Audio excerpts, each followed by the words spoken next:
सबको नौकरी कभी नहीं दे पाएंगे। आप ये सोचो सबको नौकरी मिल जाए, संभव नहीं हो सकता है।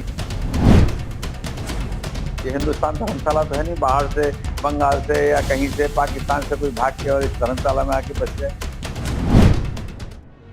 ये है उत्तर प्रदेश सरकार में राज्य मंत्री ठाकुर रघुराज सिंह, जिनका ये बयान बहुत चर्चा में है। मंत्री जी ने कह दिया कि हम सबको नौकरी नहीं दे सकते। मतलब सरकार से नौकरी की आस लगाए युवाओं को मंत्री जी का बयान सुनकर धक्का जरूर लगा होगा। दरअसल बस्ती जनपद के अफसरों के साथ विभाग की कार्य प्रगति को लेकर मंत्री जी कार्य बैठक करने पहुंचे थे। बैठक के दौरान उन्होंने विभागीय अधिकारियों को सरकार की मंशा के अनुरूप कार्य करने और मजदूर हित में चलाई जा रही योजनाओं के क्रियान्वयन को लेकर जरूरी दिशा निर्देश दिए। इस दौरान एबीपी न्यूज से खास बात करते हुए राज्य मंत्री रघुराज सिंह ने बेरोजगारी पर बेतुका बयान दे दिया। बढ़ रही बेरोजगारी के सवाल पर मंत्री जी ने कहा कि उनकी सरकार सभी बेरोजगारों को नौकरी नहीं दे सकती। जरूरतमंदों को नौकरी देने के लिए सरकार तत्पर है। जो पाकिस्तान और बांग्लादेश से आकर हमारे देश में रह रहे हैं, उनके वोट की ना तो सरकार को जरूरत है और ना ही सरकार उन्हें रोजगार दे पाएगी।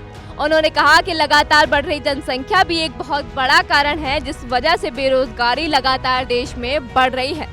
सबको नौकरी कभी नहीं दे पाएंगे। आप ये सोचो सबको नौकरी मिल जाए, संभव नहीं हो सकता। जिसने वोट दिया है वो तो अधिकार है उसका ना, आपसे नौकरी मांगने का, या उसको कोई असुविधा होती तो उसके लिए तो वो सरकार से ही तो अपील करें। बिल्कुल सही बात है, लेकिन आप ये बताइए, मैं आपके माध्यम से पूछना चाहता हूँ, आपके परिवार में 10 लोगों की रहने की जगह और 18 लोग आ जाएं तो कैसे काम चलेगा? नहीं चलेगा ना। ये हिंदुस्तान धर्मशाला तो है नहीं, बाहर से बंगाल से या कहीं से पाकिस्तान से कोई भाग के और इस धर्मशाला में आके बच जाए। ऐसे लोगों का वोट क्यों लेते हैं? हम तो नहीं लेते ऐसे लोगों को, हमने कभी मांगा ही नहीं ऐसे लोगों को वोट, कभी नहीं मांगा। वहीं राज्य मंत्री रघुराज सिंह ने बांग्लादेश में हुए उपद्रव पर प्रतिक्रिया देते हुए कहा कि जिस तरह से वहां के तत्कालीन महिला प्रधानमंत्री शेख हसीना के अंग वस्त्रों का प्रदर्शन किया गया, क्या ये एक सभ्य समाज में स्वीकार्य है? ऐसा करने वाले लोग किस मानसिकता के हैं, उसे समझा जा सकता है। मंत्री जी ने हिंदुस्तान के मुसलमानों को भटका हुआ सनातनी बताते हुए कहा कि काफी साल पहले भारत के मुसलमान हिंदू थे, मगर वे भटक गए और धर्म बदल लिए।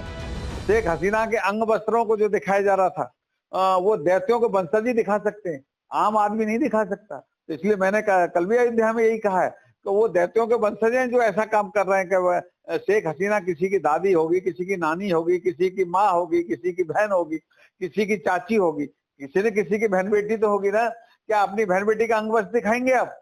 ऐसा नुमाइश होता है क्या? अंग वस्त्र महिला। बंगाल के उन उपद्रवियों से आप हिंदुस्तान के मुसलमानों की तुलना नहीं, मैं इस बात की तुलना नहीं कर रहा, मैं ना मुसलमान की तुलना कर रहा। हिंदुस्तान के मुसलमान तो सबसे पहले वो हिंदू थे। देखिए 4200 साल पहले यहूदी पंथ बना, यदि आपको जानकारी है, और 3200 साल पहले जैन पंथ बना, 2800 साल पहले बुद्धिस्ट पंथ बना, 2200 साल पहले क्रिश्चियन पंथ बना, 1450 साल पहले इस्लाम बना, 353 साल पहले खालसा पंथ बना। इसलिए आप ये कहना चाहिए सब सनातन में से माइग्रेट हुए, भटके हुए लोग हैं, और भटके हुए लोग जल्दी से कामयाबी हासिल नहीं करते। जैसे आपने देखा तख्ता पलट हो गया, हिंदुस्तान में कभी नहीं हो सकता ऐसा। वहीं यूपी की 10 सीटों पर होने वाले उपचुनाव को लेकर राज्य मंत्री ने बड़ा दावा किया है। उन्होंने कहा कि हम सारी सीट जीत रहे हैं। उन्होंने सपा अध्यक्ष अखिलेश यादव पर तंज भी कसा। उन्होंने कहा कि अखिलेश के दावे गलत साबित होंगे क्योंकि वो गलत गोलगप्पा खा रहे हैं।